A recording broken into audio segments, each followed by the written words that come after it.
सोहनपुर गांव में रामलाल नाम का एक लकड़हारा रहता था। वो अपनी जीविका चलाने के लिए गांव के पास के ही जंगल से रोज लकड़ियां चुनता और उन्हें बेचकर कुछ पैसे कमा लेता था। इसी तरह उसका गुजारा चल रहा था। कुछ दिनों के बाद रामलाल की शादी हो गई।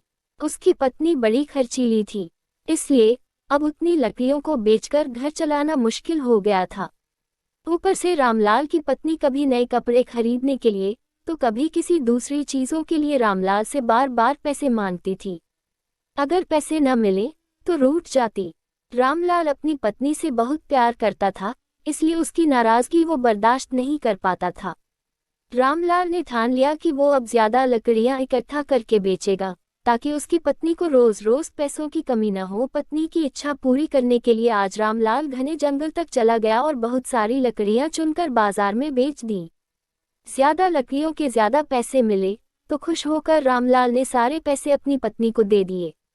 अब रोज रामलाल ऐसा ही करने लगा। देखते ही देखते उसके मन में लालच इतना बढ़ गया कि उसने धीरे धीरे पेड़ काटना भी शुरू कर दिया।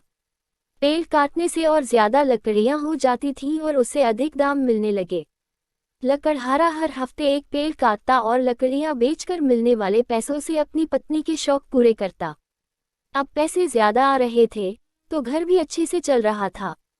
धीरे धीरे रामलाल ने पैसों को जुए में लगाना शुरू कर दिया। जुआ खेलने की लत ऐसी लगी कि रामलाल एक मोटी रकम इसमें हार गया। अब इस रकम को चुकाने के लिए रामलाल ने एक दो मोटे मोटे पेड़ काटने का फैसला लिया। जैसे ही रामलाल ने जंगल में जाकर अपनी कुल्हाड़ी को एक बड़े से पेड़ पर चलाने की कोशिश की तो उस पर पेड़ की टहनी ने हमला कर दिया। रामलाल चौंक गया, फिर उसे पेड़ की एक टहनी ने लपेट लिया। रामलाल कुछ समझ नहीं पाया कि यह सब क्या हो रहा है। तभी पेड़ से आवाज आई, मूर्ख, तू अपने लालच के चक्कर में मुझे काट रहा है।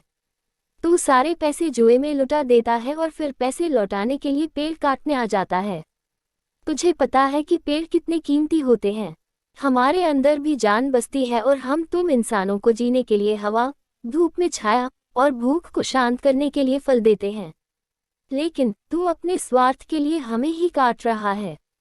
पेड़ ने कहा, आज तू रुक, यही कुल्हाड़ी मैं अब तेरे ऊपर चलाऊंगी।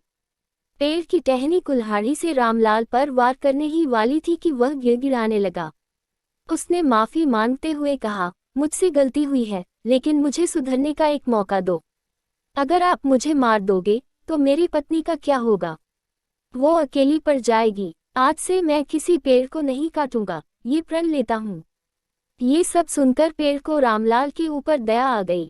उसने रामलाल को छोड़ दिया। छूटते ही रामलाल भागकर अपने घर गया और पैसों के लालच में न आने का संकल्प ले लिया। ये कहानी से ये सीख मिलती है, लालच में आकर पर्यावरण के साथ खिलवाड़ नहीं करना चाहिए। हमें ऑक्सीजन पेड़ से ही मिलती है, इन्हें काटकर हम खुद अपने जीवन में संकट को ला रहे हैं।